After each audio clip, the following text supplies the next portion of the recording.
آپ زیادہ سالٹ والی دوائی دیں گے تو ایسے سمجھ لیں ہمارا کوئی نہ کوئی دوا یا کوئی نہ کوئی تکا لگ جائے گا. دودھ کی پروڈکشن، گوشت کی پروڈکشن اور صحت مند رہے گا.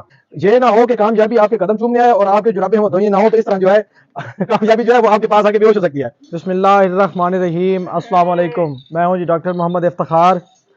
ناظرین، آج کا جو ہمارا ٹاپک ہے وہ ایک سکسیسفل ڈیری فارمنگ پہ ہے.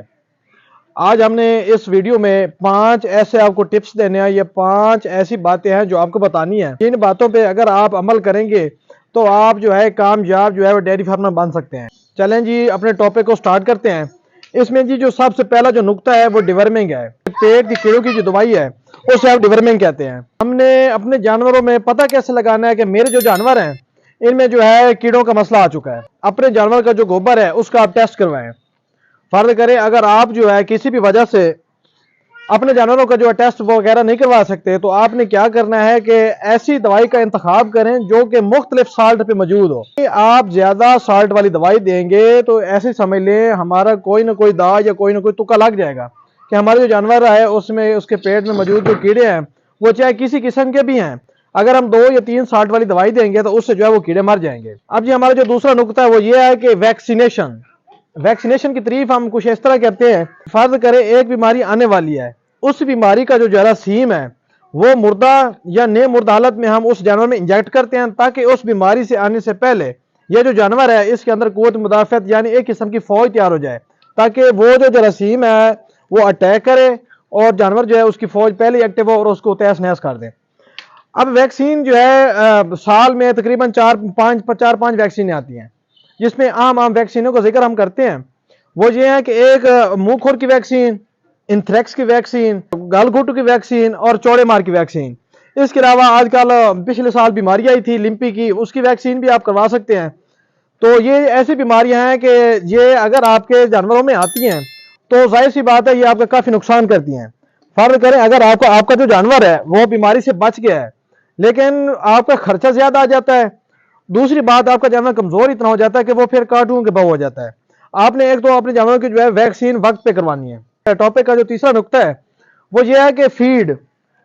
جانور کو جو ہے ہم نے فیڈ جو ہم دیتے ہیں اپنے جانوروں کو وہ ہم نے کیسے دینی ہے؟ اچھی فیڈ دینی ہے. کوشش کریں جیسے ہم سبز چارہ استعمال کرواتے ہیں جانوروں میں تو آپ جو ہے ساتھ خشک چارہ بھی استعمال کروائیں، ساتھ آپ کھل وغیرہ استعمال کروائیں، ساتھ ونڈا استعمال کروائیں، ساتھ ٹکڑے استعمال کروائیں، چوکر استعمال کروائیں تاکہ جو ہے آپ کا جو جانور ہے وہ خوش رہے، یعنی اس کی جو جسم کی غذائی ضرورت ہے وہ مختلف چیزوں سے پوری ہوتی رہے. اب یہ ہمارا جو چوتھا نقطہ ہے وہ یہ ہے، وہ بھی فیلڈ سے ریلیٹڈ ہے، وہ منرل ہے.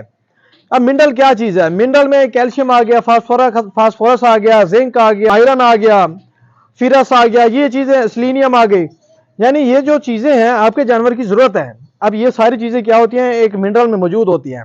مارکیٹ میں white gold L S mineral ایک بڑے بہترین پروڈکٹ ہیں، آپ ان چیزوں کا استعمال کروائیں. اب یہ دیکھیں میں مثال دیتا چلو آپ کو. فرض کریں اگر آپ کے جانور میں جو ہے جب اس کے بچے کی پیدائش ہوتی ہے فوراً ہی اس کی گردن اکڑ جاتی ہے، ہم کہتے ہیں کہ اسے جو ہے سوتا کا بخار آ چکا ہے، ہم کیلشیم کی بوتل لگاتے ہیں وہ فوراً ہی جمپ لگا کے کھڑا ہو جاتا ہے، یعنی اس میں کیلشیم کی کمی آ گئی تھی. یا پھر پیدائش ہوتی ہے اس کے بعد جانور کو رت موتر آ جاتا ہے، پیشاب ہوا خون آنے لگ جاتا ہے، یہ فاسفورس کی کمی ہے. اب تو اسی طرح جو بعض دفعہ جو جانوروں کی جو ٹانگیں مڑنا شروع ہو جاتی ہیں، یہ جو ہے ریکٹس کی بیماری آ گئی، اس میں آپ نے وٹامن جو ہے وہ اس کی کمی آ گئی. اب میں آپ کو بتاتا چلوں یہ بہت سے معاملات ایسے ہیں اگر آپ اپنے جانور کو یہ منرل کھلائیں گے بہت سی بیماریاں ایسی ہیں آپ ان سے بچ سکتے ہیں. آپ کا جو جانور ہے وہ صحت مند تندرست نہ ہوگا. اس طرح آپ جو ہے تھوڑی بہت مقدار میں گرمی سردی دونوں میں اگر منرل کا استعمال کروائیں گے تو آپ کا جانور جو ہے ایک تو دودھ کی پروڈکشن، گوشت کی پروڈکشن اور صحت مند رہے گا. ہم اپنے ٹاپک کو اختتام کی طرف لے جاتے ہیں. ہمارا جو ویڈیو کا آخری جو 5واں نقطہ ہے وہ یہ ہے کہ آپ اپنے جانوروں کا حساب کتاب رکھیں. اب فرض کریں آپ نے 10 گائیں رکھی، آپ کو نہیں پتا میں خوراک کس نے کتنی کھلا رہا ہوں، میرا خرچ کتنا اس پہ آ رہا ہے، یہ مجھے دودھ کتنا دے رہی ہیں، میں نفع میں جا رہا ہوں یا گھاٹے میں جا رہا ہوں. اب یہ نہ ہو کہ آپ جو ہے بغیر حساب کتاب اپنے جانوروں کو پالتے رہیں تو کبھی جا کے آپ کو احساس ہو کہ میں کیوں نہ حساب کروں، حساب کرنے میں پتہ چلے کہ 10 لاکھ کے آپ کے جانور تھے اور 10 لاکھ کا آپ کو جو نقصان ہو چکا ہے. یہ 5 ایسے نکات ہیں اگر آپ ان پہ قابو کر لیتے ہیں، ان پہ عمل کر لیتے ہیں تو آپ کامیاب ہو سکتے ہیں. یہاں پہ ایک بات آپ نے یہ ضرور یاد رکھنی ہے، یہ نہ ہو کہ کامیابی آپ کے قدم چومنے آئے اور آپ کے جرابے ہیں وہ دھوئیں نہ ہو تو اس طرح جو ہے کامیابی جو ہے وہ آپ کے پاس آ کے بے ہوش ہو سکتی ہے. آج کا جو ہمارا چھوٹا سا ٹاپک تھا، امید ہے آپ کو اس میں کافی چیزیں جو ہے وہ سیکھنے کو ملی ہوں گی.